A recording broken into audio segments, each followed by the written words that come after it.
Yo, what up? It's your boy, Tireless Golem, here with another video. And today we are on day 5, I believe, of Deluxe Reissue event. And we are after the chase.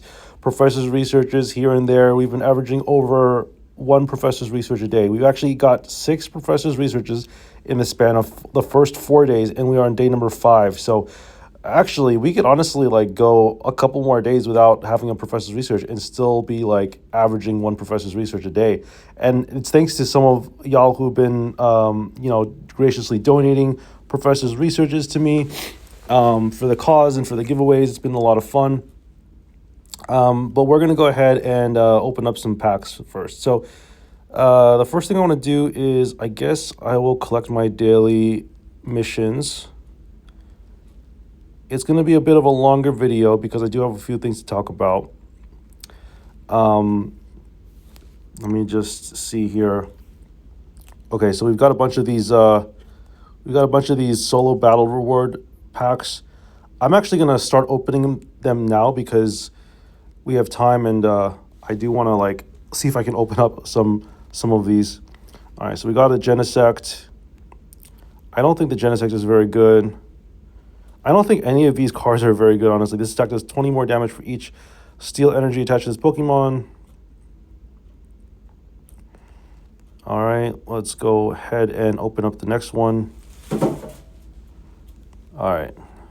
It's very annoying that you have to open these up one at a time and you only get like one card from them. Oh, nice. So we get the Mega Latios EX. That's cool. We only need like one more of those, I guess.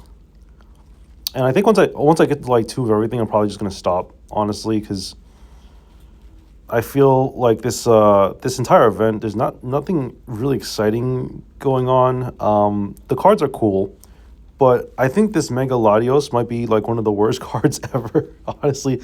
And there were people posting about it too on Reddit, and they were saying the same thing. And I'm like, yeah, now that I think about it, it's pretty bad because when you lose it, you lose the game, right? So its cost is very, very high. You have to refill it once it attacks. Like you have to give it 3 more energy afterwards, and it's like, how do you do that? It's very, very hard to do that. You have to like maybe use Misty and do some other things, but it's just very cute, and it just like seems like it would be a very hard thing to pull off, honestly. But I did open up some of these packs. I wanted to get some of this out of the way so that I could eventually, be done with this event. All right, so we're only missing one more card to complete the Pokédex. Hopefully we can get that card over the next few packs. Nice, Charmeleon. Okay, that's the one card, honestly, that is really good. That I would be, that's like probably the one chase card out of this promo set that people are probably going after. So let's go ahead and see if we can get another Charmeleon. If not, that's fine. Okay, Hawlucha. That's our second Hawlucha. It's good to have at least like 2 copies of everything. And I'm probably just going to stop at 2. I don't know if I want more. Okay, this is probably our 3rd Onix, I think. Yeah. Onix is also not very exciting. It's awkward because Steelix is a different type. It's like a metal type card, right? So you have to like figure out how to transition between the 2 types. So that's why they make Onix like generic energy now. Oh, well, that's our second Mega Latios. So we're good on Latios and Hawlucha. Let's see what our next card is. Can we get the Charmeleon? Okay, another Mega Latios. That's fine. All right, that's actually not bad. That was a pretty decent pull. Let's move on with the main event. We're going to go ahead and open up some of these free/paid subscription packs and go from there.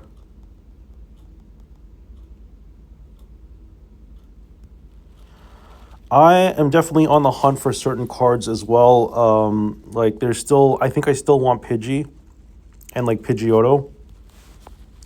But Pidgey is the one that I really want. So we'll have to see how many of those I have already, because that might affect how things go on this video. Yeah, let's go ahead and use some of our pack hourglasses to open these up. By the way, we hit 100,000 subscribers on I Sleep Too Late. I don't know if I made a video about that yet. I think I might have mentioned it earlier, but if I haven't already, then that's like a really big deal, so I figured I'd mention it. And I also just noticed that we hit 15,000 subscribers on Tireless Golem, which is pretty big too. So thank you everyone for 15,000 subscribers. That's pretty big.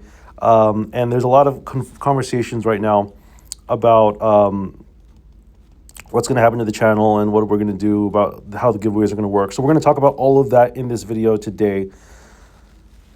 Don't have anything planned as far as like what to title this video or like what to say in the video. I figured I'd just kind of freeball it and figure out what we're going to say. So the important thing is that we've been having very successful giveaways in the past, right? But there's always a risk that things can go bad. The more you scale up, as the channel grows, as more people join the Discord, there are more failure points when it comes to giveaways. And so I've been talking about it with some of the team, and we do want to make sure that these giveaways are done fair and that there's no like forms of cheating or poor behavior, because there was and I think it's important for us to have a conversation about this, because you know, before, when it was just like a few people on the Discord, it was a lot of fun. We had a few laughs, but it is important to note that there is flooding. There's people who break terms of services on Discord.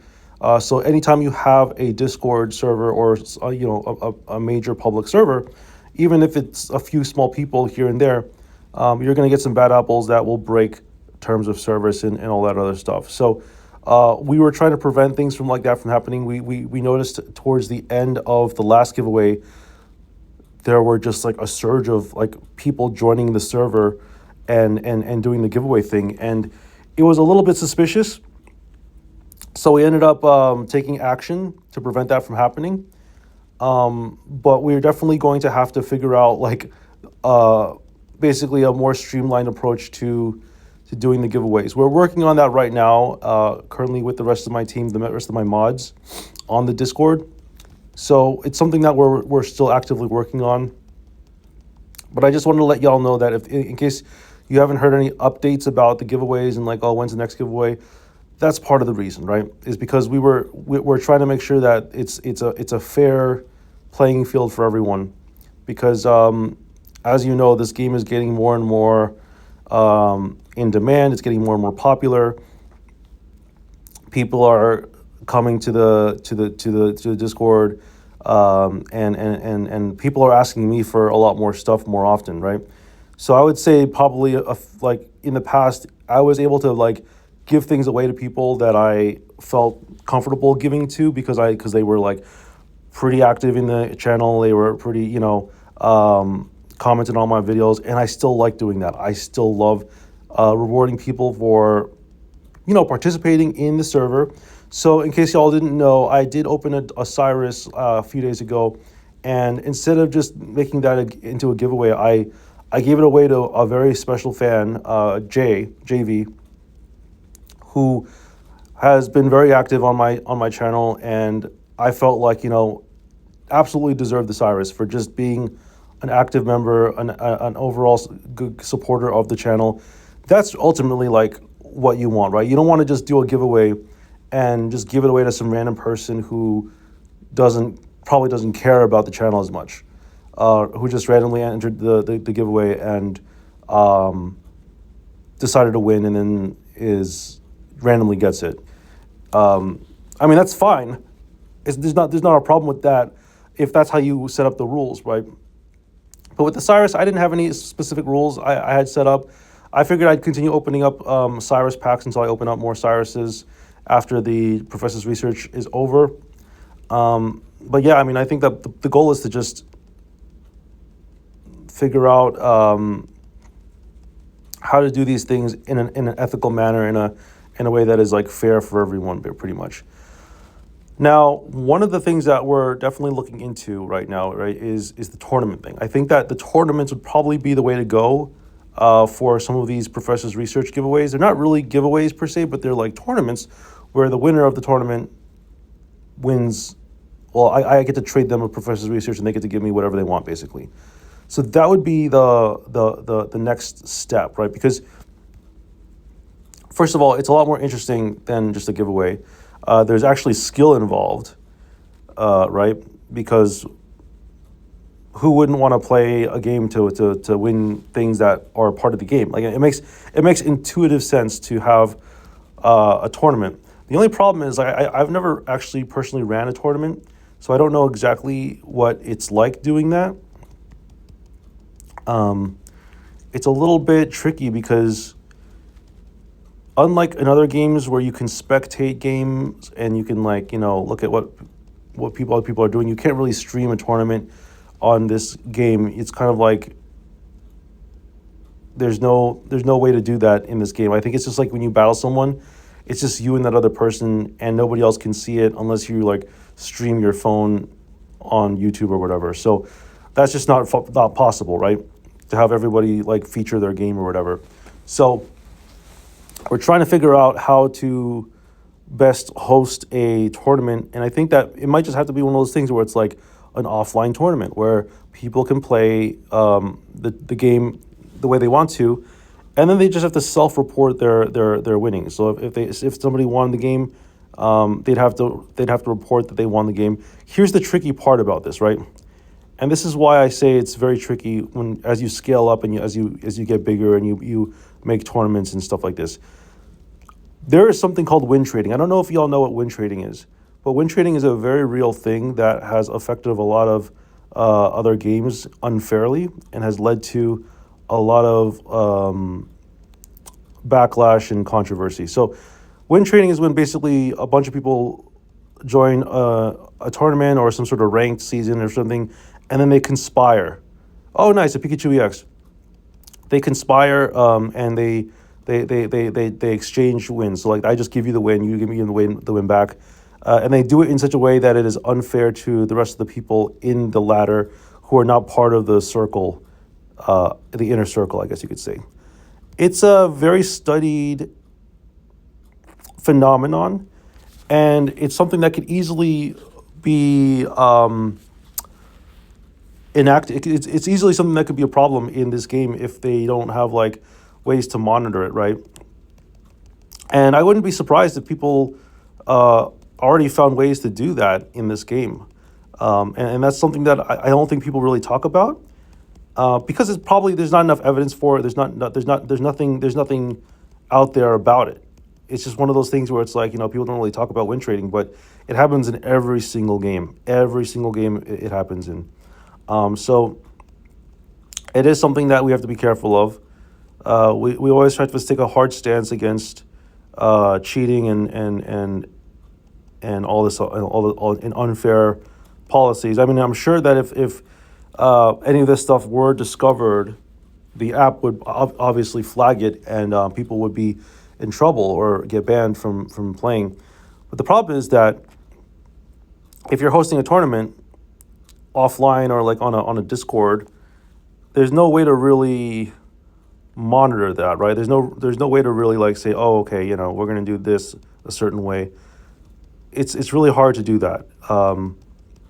It's really hard to keep an eye on things, and it's really hard for Dina or the creator of this mobile game to detect that too, and to figure out, oh, you made a private room with this one random person. This must be a tournament, and you were win trading or something. It's very hard. And also the other thing is like, if you do win trade, you don't even need to play in a game. You could just people could just flip a coin and decide who the winner is that way. So how do you tell whether something is truly being played? How can you tell whether a game is truly being played or not? These are some of the things that we're still trying to iron out. And I figured for the sake of transparency, for the sake of discussion and open communication, I figured I'd let y'all know about these issues that are going on. And I'm trying to figure out what's the best way to counteract them, right? Because these are really important things that we're going to have to figure out how to do.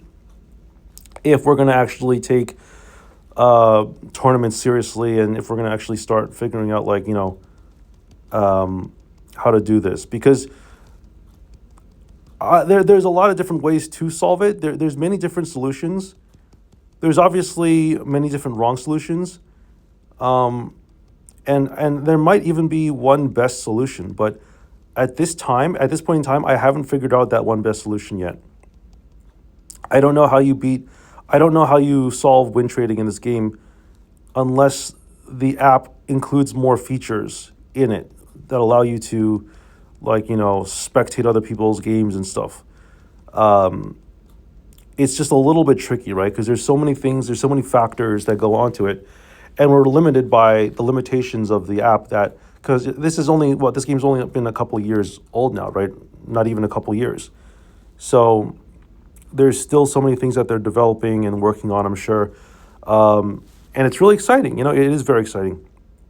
The fact that Deluxe EX is back is a huge deal. I'm surprised it came back so soon. Honestly, I thought it was going to take a little bit longer. I thought it was going to be one of those things where, like, it would come back in a year or something, but it actually only came back in like 3 months, which was pretty good. But this is actually very interesting. It gives them an opportunity to, save time and design more cards for future sets, and those sets can be expanded on in, like, the future. They don't have to be like every single month, right? They're doing this in such a way that it's like, I think it's actually kind of smart to use these Deluxe EX months as kind of like an opportunity to slow things down and have people develop their collections, because honestly, people are playing this game, people are downloading this game, and they're actively working on building their collections, and it's important for us to at least give them some time to catch up, right? So that's kind of where I stand. Again, thank you so much, everyone, for all the support. We've gotten a few people joining the Discord. Even after the giveaway, we got people joining just, like, to be part of the community, and that's great. And I do want to make a statement, because I'm noticing that a lot of people are begging on my channel. I will allow begging, but I cannot guarantee that I will fulfill everyone's promises. Let's just put it that way. Freedom of speech. You are allowed to beg. Okay, you're allowed to ask for things, but I cannot guarantee that I will fulfill them. If it's like easy, if it's like a share or a diamond share, I wouldn't mind doing it. 2 diamonds are hard for me, because those are valuable. I would only do that once in a blue moon. And professors, researchers don't even ask, because, like, right now we're still trying to work on figuring out what to do with all of these professors' research. I'm gonna be doing giveaways for them. I will, but I don't want to, like, give them all away all at once, right? It's got to be like a slow drip, because that's the way to have a sustainable channel. That's the way to have a sustainability, is to not just give away everything all at once, So that's where I stand on it. You're allowed to ask for things, but I am not allowed to. I am not required. I not that I'm not required, but I physically can't. Because if 50 people ask for professor's research and I only have 12 of them, then I literally can't give away all 12 of my professor's researches, right? It just doesn't work that way. So that's kind of where I stand on it. I've been very tired. I've been very exhausted. I woke up with like barely any sleep, honestly. I mean, I did sleep, but it's been a long process, and things are coming along. Like I said before, I have a kid now, so life is a little bit different, but still great. Still, things are still looking up. So thank you so much for your support, everyone. Thank you for 15,000 subscribers. I cannot believe we hit 15,000 already. Join the Discord. I will put a link in the description of this video, and I will see you all next time. Peace out.